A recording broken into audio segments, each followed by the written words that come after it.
êtes à Rome depuis un an, depuis votre ordination à Martigues l'an dernier. Qu'est-ce que vous faites à Rome? Alors, Monseigneur l'archevêque m'a envoyé pour 2 années étudier une licence à l'Institut Jean-Paul II, qui est l'institut à Rome qui est spécialisé sur le mariage et la famille.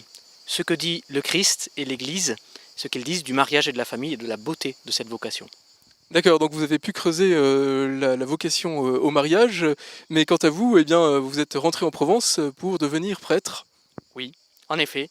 Et j'ai réalisé à travers cette année d'études combien la vocation au mariage et la vocation au sacerdoce étaient les deux pendants, au fond, d'une même vocation qui est celle de tout chrétien, qui est de se donner au Christ et de se donner aux autres.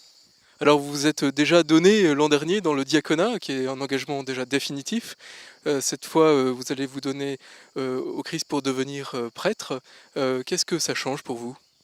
Ça change plusieurs choses.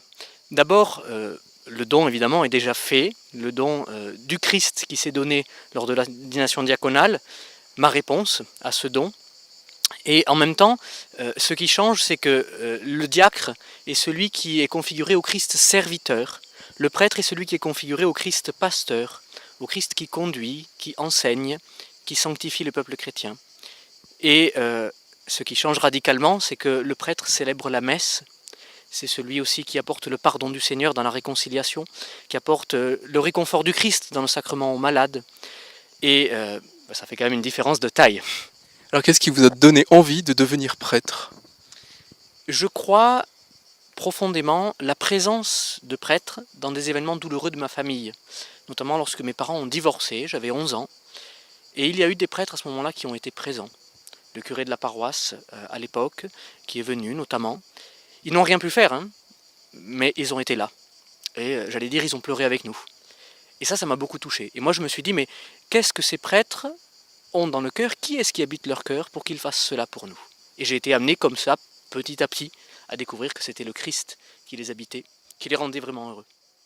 Alors je crois aussi que vous avez découvert le Christ dans la liturgie à travers votre activité musicale.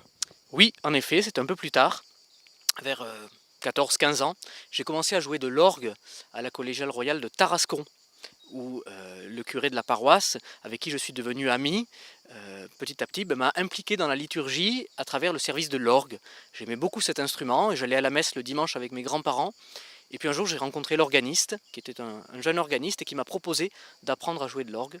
Et de cette manière-là, petit à petit, dimanche après dimanche, j'ai appris à vivre au rythme de la liturgie de l'Église, des grandes fêtes, du temps ordinaire, et de découvrir comme ça la saveur de ce que le Christ voulait nous donner et nous faire vivre au jour le jour.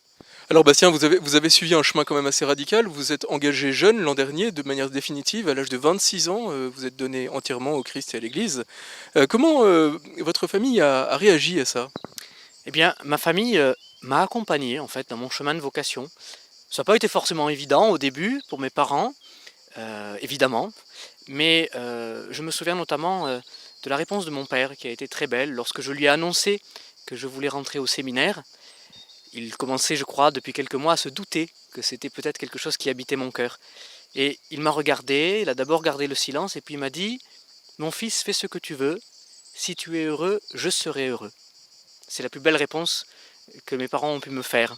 Et ma mère m'a aussi beaucoup accompagné sur ce chemin, toute ma famille. Mais je dois dire aussi que l'Église a été pour moi une vraie famille.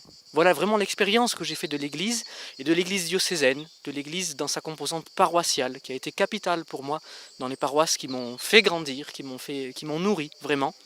Et je dois dire que l'accompagnement des prêtres, des formateurs, du séminaire, qui a été aussi une famille, quelle chance d'avoir un séminaire dans notre diocèse vraiment.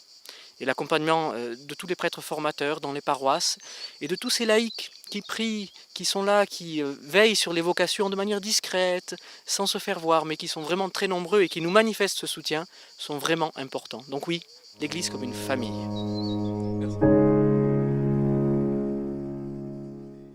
Bientôt il y aura le jour de votre ordination, donc on l'a dit, le 29 juin.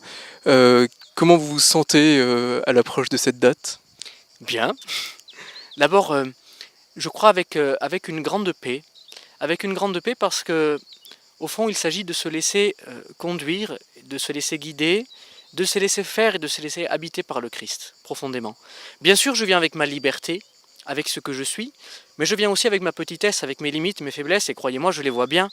Mais de notre côté, c'est l'action du Christ. Et c'est cela qui est premier, l'action du Christ, ce qu'il veut faire en nous, ce qu'il veut faire le jour de l'ordination en moi, pour l'Église, pour les autres.